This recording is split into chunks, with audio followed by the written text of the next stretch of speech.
One thing that I really like doing in my courses is to actually understand the why of everything. Everything that we learn, there should be a reason we're learning it, right? And you might be asking yourself, why do we even care about machine learning? How is that useful and how do we get here? Well, if you think about a business, because most technology evolves from business needs. We have the advent of computers and the ability for businesses to use computers to do things really, really fast and efficiently so that they gain an edge. And then we got spreadsheets. Spreadsheets like Excel files and CSV files were amazing because we can store data that businesses generate, such as maybe customer data, into an Excel file. And then people got really, really good at analyzing these CSV files, these spreadsheets, to make business decisions. Maybe forecasting that December sales are going to be high because, well, the past 2 years we've had really high December sales because of Christmas. And then as companies got more and more data, we started getting this idea of relational databases. Spreadsheets were great, CSV files were great, but we started getting more and more information and data. And we needed a better way to organize things, to understand things from our data. That's when we got things like MySQL, which allowed us, instead of using spreadsheets, to use a language called SQL to read information from our database, write information to our database, but similar to spreadsheets, use the data that we gathered from the business to make business decisions so that our business becomes even more profitable. And then in 2000s, we had this fancy term of big data. We had big companies like Facebook, Amazon, Twitter, Google that started accumulating more and more data. An insane amount of data that you simply couldn't contain in a spreadsheet. User actions, user likes, user purchasing histories. This idea of big data meant that we had so much data. These companies had so much data. And sometimes, unlike relational databases, which had to be a structured form of data, sometimes we got really messy, unstructured data. And that's when we started getting this idea of NoSQL, where things like MongoDB came into existence, where you can store unstructured data and hopefully make business decisions out of that.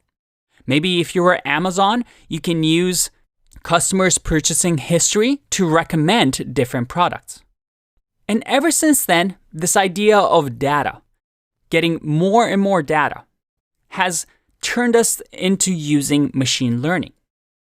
Because at some point, we have so much data that as humans, we can't just look like we did at spreadsheets and look at columns and rows and make business decisions.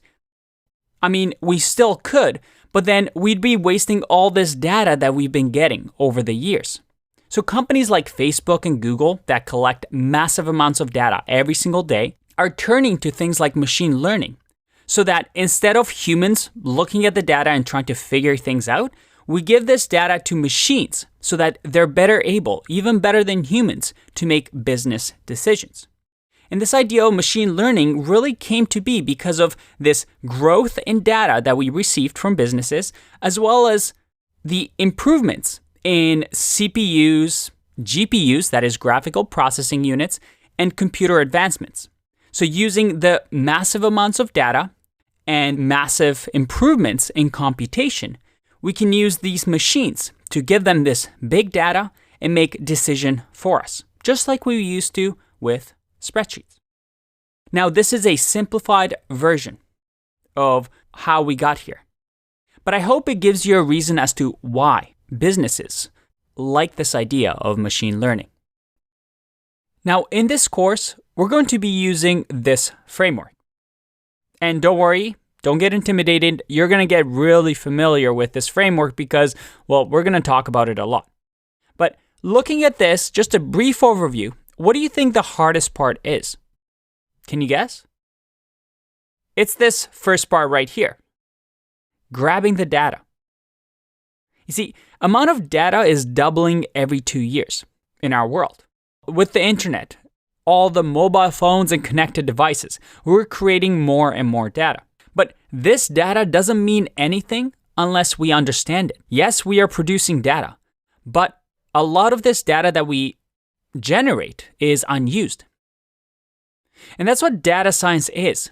How can we use this massive quantity of data that is completely useless right now to something that is useful? And not all data is made equal, right? Some are noisy, some are messy. Where do we grab this data from? How do we find it? How do we clean it so we can actually learn from it? We need to understand what data is and then apply machine learning to it. And the industry is now evolving into these people that we want to be, data scientists. That is, people that can turn data from useless to useful.